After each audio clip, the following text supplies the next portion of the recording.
Hello friends, this is Rachna Rawat and welcome to my channel let's go. आज हम यहाँ पर क्लास 5th की ईवीएस के जो कि इम्पोर्टेंट पॉइंट्स हैं वो आज हम यहाँ डिस्कस करेंगे, जो कि सीटेट एग्जाम में काफी बार पूछे जाते हैं इससे रिलेटेड क्वेश्चंस। तो चलिए आगे बढ़ने से पहले प्लीज वीडियो को सब्सक्राइब कर दीजिए और लाइक कीजिए। तो चलिए आगे बढ़ते हैं। हम यहाँ सबसे पहले जानवर, चिड़िया एवं कीट पतंगों के बारे में डिस्कस करेंगे।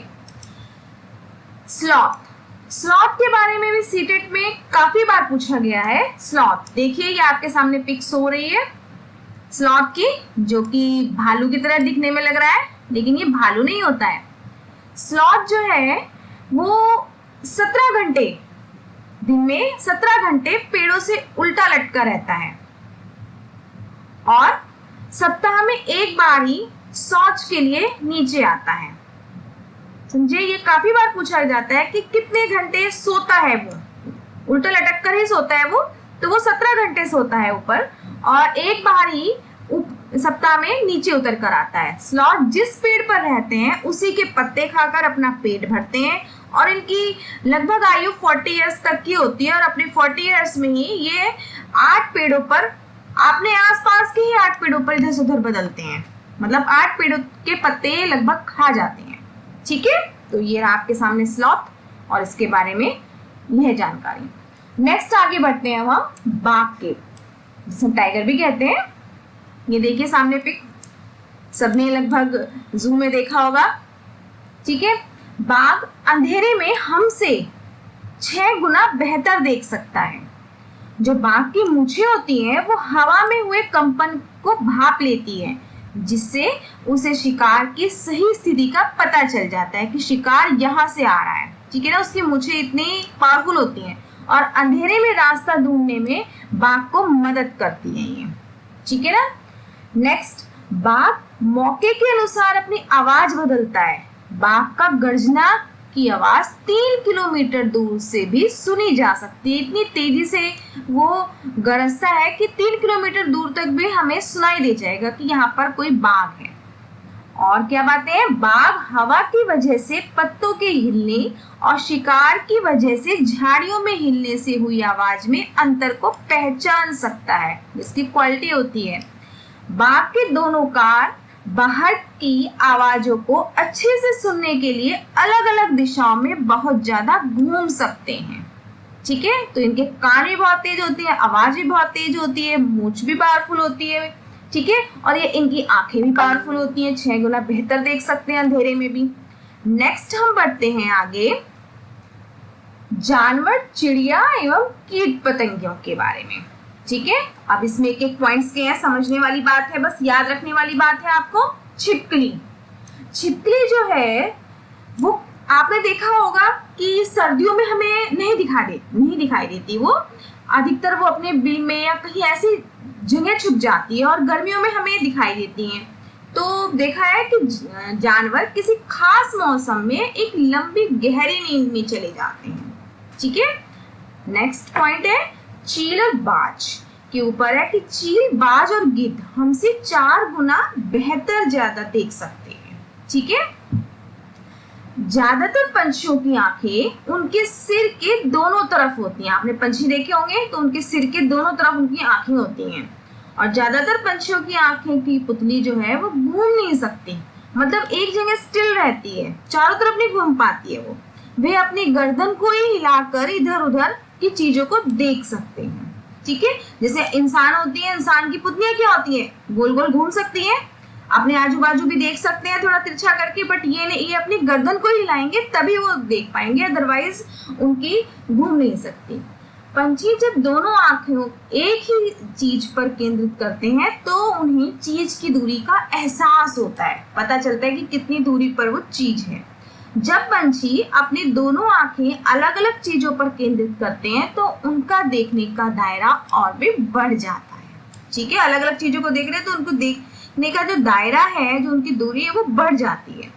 अब नेक्स्ट है चींटियों के बारे में भी पूछा जाता है। तो चींटियां आपने देखी होगी, सभी के घरों में आसपास, मतलब दीवारों पे चलती हुई देखी होंगी। तो वो एक लाइन में चलती हैं। तो वो एक लाइन में क्यों चलती हैं? तो उनको ना वो जैसे होता है सिंबल टाइप मिल जाता है, तो उनकी क्या होता है, जो एक चींटी होती है वो क्या करती है, एक गन छोड़ती चलती है, जिसे सुनकर पीछे आने वाली चींटियों को रास्ता मिल जाता है कि शायद यही हमारा इधर से घर है। ठीक है, तो आपने देखिए पिक्स में देख रहे होंगे, एक चींटी के साथ दूसरी, दूसरी के साथ तीसरी, तो एक लंबी लाइन लगा रखी है, तो उन्हें ये पता चलता रहता है अपनी गन से। ठीक है, नेक्स्ट है मच्छर के बारे में। मच्छर हमारे शरीर की गंध, खासकर पैरों के जो तलवे होते हैं, उन्हें सूंघकर हमें ढूंढ लेते हैं। मच्छर इधर उधर होते हैं, वैसे तो जैसे कहीं कॉर्नर में छिपे होते हैं, लेकिन जब इंसान होता है तो उनके जो तलवे होते हैं, उनकी हल्की हल्की सी स्मेल से ना मच्छर क्या करते हैं, उनके पास आ जाते हैं, जिसे काट देते हैं। तो मच्छर हमारे शरीर की गर्मी से भी हमें ढूंढ लेते हैं। ठीक है, नेक्स्ट आगे बढ़ते हैं हम। सड़कों पर कुत्तों की भी अपनी जगह बटी होती है। आपने देखा होगा, इस एरिया का ये कुत्ते हैं, या इस एरिया में एक दूसरे का कुत्ता कोई और आ जाता है तो वो एक दूसरे पे भौंकने लगते हैं। देखा होगा कि गली में इस गली के ये कुत्ते हैं तो वो दूसरे में नहीं जाएंगे, तो इस तरीके से। अब वो कैसे पहचानते हैं, अगर कोई दूसरा कुत्ता आ जाता है तो उनके मल मूत्र की गंध से जान लेते हैं। देखो लिखा भी है, सड़कों पर कुत्तों की भी अपनी जगह बटी होती है। एक कुत्ता दूसरे कुत्ते के मलमूत्र की गंध से जान लेता है कि उसके इलाके के बाहर कोई कुत्ता आया था। ठीक है ना, तो अब है आगे बढ़ते हैं रेशम का कीड़े पर, कि रेशम का कीड़ा भी अपनी मादा को उसकी गंध से कई किलोमीटर दूर से ही उसे पहचान लेता है। तो कीड़ों में भी भाई क्वालिटीज होती है। ठीक है ना, ये सब क्वालिटीज ही है इसमें कीट पतंगों में भी। तो अब नेक्स्ट आते हैं हम, और ये माना जाता है कि दिन में जागने वाले जानवर जो या पंछी होते हैं, वो कुछ ही रंग दिखते हैं उनको सारे, जैसे हम लोगों को 7 कलर्स दिखते हैं, सब कुछ दिखता है, इनको सिर्फ कुछ ही रंग दिखाई देते हैं। और क्वालिटी ये है कि रात में जो जानने वाले जानवर होते हैं, जैसे उल्लू हुआ, रात में होते हैं, चमगादड़ हुआ, तो इनको सिर्फ 2 ही रंग दिखाई देते हैं, एक तो काला और एक सफेद। ठीक है, ये काफी बार पूछा जाता है कि रात में जागने वाले जानवरों को कैसी चीज दिखाई देती है, क्या रंग दिखाई देते हैं, तो सिर्फ सफेद और काला ही दिखाई देते हैं। ठीक है, नेक्स्ट बढ़ते हैं सांप की ओर। सांप के बाहरी कान नहीं होते। देखा होगा, कान वान तो नहीं दिखते हैं आपको। वो क्या करता है कि जो सरकता है ना, वो तो कंपन से उसको फील हो जाता है कि कंपन हो रहा है, तो यहाँ पर कोई चीज है। देखो वह जमीन पर हुए कंपन को ही सुनता है। अब हमारे जो सीटेट में काफी बार ये भी पूछा गया किस टाइप के सांप होते हैं, कौन कौन से होते हैं। तो सांप के बारे में एनसीईआरटी में बताया गया है कि हमारे देश में सांप में केवल 4 तरह के सांप ही जहरीले होते हैं, और इतने जहरीले नहीं होते, जो कि है नाग, करैत, दुबोइया और वाई। ठीक है, जिसकी पिक्स मैं आपको शो कर देती हूँ। यही सिर्फ जहरीले हैं, औरों में इतना जहर नहीं होता है। देखिए, ये है नाग, ये है आपका, नेक्स्ट है आपका केरात, और फिर है दुबोइया, एंड नेक्स्ट है ये 4th अफाई। ठीक है, ये चारों सांप ही सबसे ज्यादा जहरीले होते हैं। ठीक है, अब अपने पर आते हैं। सांप जब किसी को काटते हैं तो उनके दो खोखले जहर वाले दांत होते हैं, वे दूसरे व्यक्ति के शरीर में चले जाते हैं, तो इंसान की कभी कभी मौत भी हो जाती है। तो उसके बचाने के लिए हमें एक एंटी सीरम, जो कि सांप से ही हमें मिलता है, वो बनाया गया है, तो उससे हमें किसी इंसान की जान बचाई जा सकती है। देखो लिखा भी है कि सांप के द्वारा काटे हुए व्यक्ति को सीरम नाम की दवा दी जाती है, जो सांप के जहर से ही बनाई जाती है, इन्हीं के ही जहर से बनाई जाती है। ठीक है, और सपेरों वाला एक चैप्टर है इसी क्लास 5th में, जिसके बताया गया है कि जो सपेरे होते हैं उनको क्या कहते हैं, हम कालबेलिया भी कहते हैं। ठीक है, अब नागगुफ्न के बारे में भी चैप्टर में बताया गया कि नागगुफ्न क्या है। नागगुफ्न एक प्रकार का डिजाइन या रंगोली है, जो कि दीवारों पर सजाया जाता है। इसको ये कहाँ पर होता है, मोस्टली सौराष्ट्र, गुजरात और दक्षिण भारत में इसका प्रयोग किया जाता है। ठीक है, ये सांप से रिलेटेड था। अब हम नेक्स्ट बढ़ते हैं आगे, लंगूर की ओर। लंगूर में भी एक पॉइंट बताया गया है। जंगल में ऊंचे पेड़ पर बैठा लंगूर पास आती हुई किसी भी मुसीबत, जैसे कोई शेर आ रहा है या चीता आ रहा है, उसको देखकर एक आवाज से निकालता है, जिससे उनके साथियों को यह संकेत पहुंच जाता है कि कुछ आ रहा है कि आप छुप जाइए। ठीक है, वो संकेत देता है लंगूर। ठीक है, नेक्स्ट आगे बढ़ते हैं मछलियों पर। मछलियां खतरों की चेतावनी के लिए एक दूसरे को बिजली की तरंगों से जानकारी पहुंचाती हैं। ये सब जानकारियां देती हैं एक दूसरे को। तो ये नहीं है कि इंसान ही एक दूसरे को जानकारी देते हैं, पंछी, जानवर, इनमें भी एक एहसास होता है कि एक दूसरे को रक्षा कर सकें। तो इस तरह जानकारियां दे रहे हैं एक दूसरे को। नेक्स्ट आते हैं, हम आगे बढ़ते हैं पिक्चर प्लांट्स।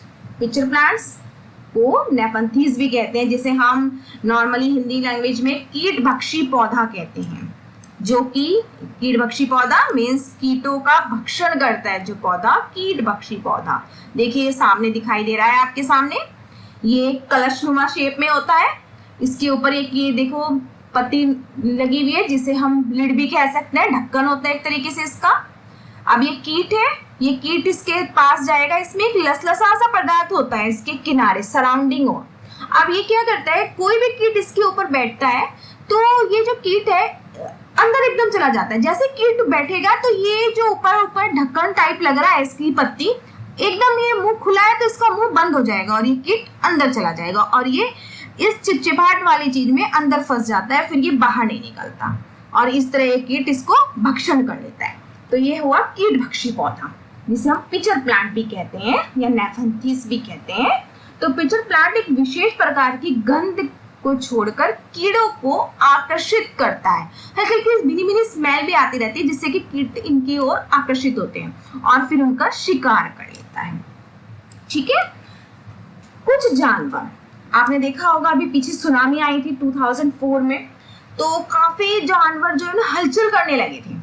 ठीक है, जिससे कि वहां के जो आसपास के आदिवासी थे, जो इंसान थे, और उन सबको ऐसा महसूस हो रहा था कि ये कहाँ भागे जा रहे हैं। तो मतलब ये सबसे पहले इनको इंडिकेट कर देते हैं कि कुछ तूफान या भूकंप ऐसी चीज कुछ आने वाली है। सबसे पहले इन जानवरों को ही पता चलता है। ठीक है ना, कुछ जानवर तूफान या भूकंप आने से पहले कुछ समय पहले अजीब सी हरकतें करने लगते हैं।